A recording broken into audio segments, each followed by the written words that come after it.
আসসালামু আলাইকুম। ইক্যাপসুল টেকনোলজির পক্ষ থেকে সকল বন্ধুদের স্বাগতম জানিয়ে শুরু করছি আজকের টিউটোরিয়াল।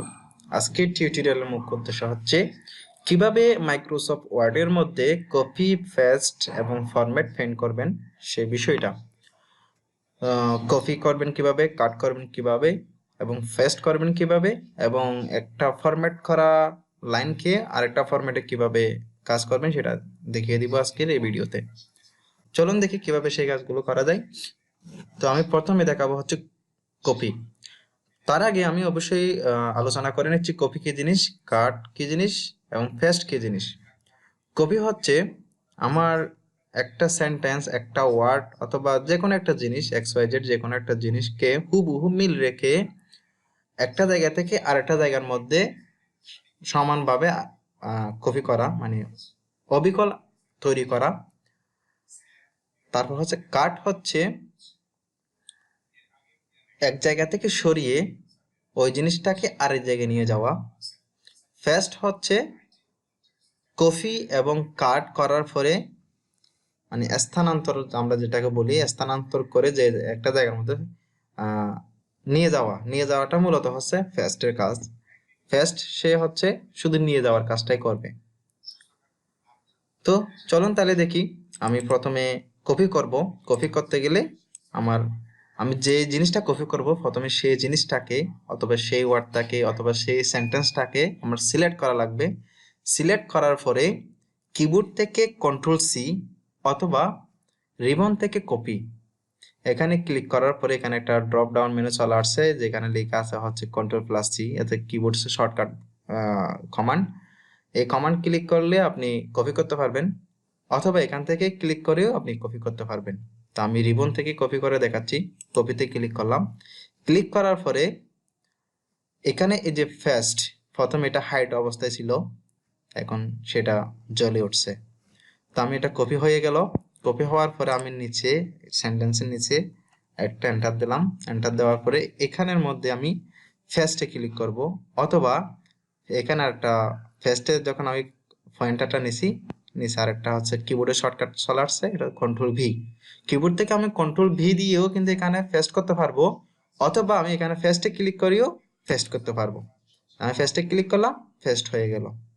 আমার উপরেও সেম লেখাটা রয়ে গেছে এবং নিচেও ওই লেখাটাই আসছে। এখন আমি দেখাবো কাট। কাট কিভাবে করে। তা আমি এই জিনিসটা জিনিসটাকে আমি কাট করে আরেকটা জায়গার মধ্যে নিয়ে যাব, অর্থাৎ রিমুভ করে সম্পূর্ণটা এখান থেকে তুলে অন্য জায়গার মধ্যে নিয়ে যাব।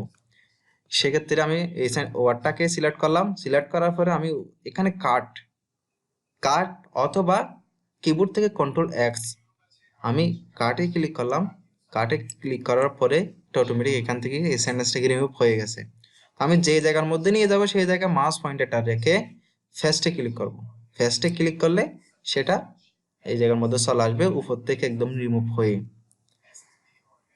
তো ফরম্যাট পেইন্টার হচ্ছে আমার এই শীটের মধ্যে যে এরকম একটা ফরম্যাট তৈরি করা থাকবে, ওই ফরম্যাট হুবহু রেখে এর পরবর্তী পেজের মধ্যে যদি কোনো লাইন যদি আমার অথবা কোনো প্যারাগ্রাফ যদি আমার এখানে এর পরবর্তী পেজে করা লাগে উপরের পেজের সাথে মিল রেখে, সেক্ষেত্রে আমি ফরম্যাট পেইন্টারটা দিয়ে কাজটা করতে পারবো।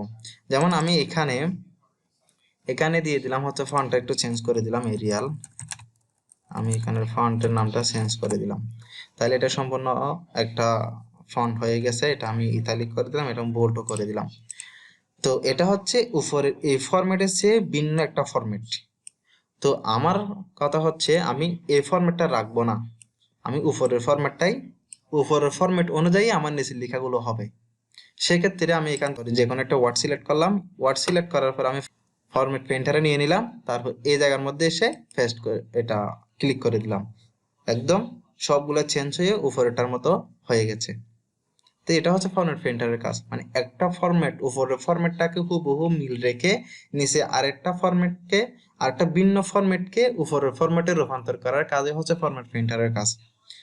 তো এটাই হচ্ছে কপি, কাট, পেস্ট এবং ফরম্যাট পেইন্টারের কাজগুলো। প্রিয় বন্ধুরা, এ ছিল হচ্ছে কাট, কপি, পেস্ট এবং ফরম্যাট প্রিন্ট নিয়ে আজকের টিউটোরিয়াল। পরবর্তী টিউটোরিয়ালে থাকবে হচ্ছে কিভাবে একটা প্যারাগ্রাফ তৈরি করা যায়, কিভাবে আপার কেস লোয়ার কেস করা যায়, কিভাবে লাইন কালার করা যায়, সেই বিষয় নিয়ে আমি পরবর্তী ভিডিও তৈরি করব। পরবর্তী ভিডিও তৈরি করা এবং আপলোড করা পর্যন্ত সকলে ভালো থাকবেন, সকলে আমার জন্য দোয়া করবেন। আসসালামু আলাইকুম, আল্লাহ হাফেজ।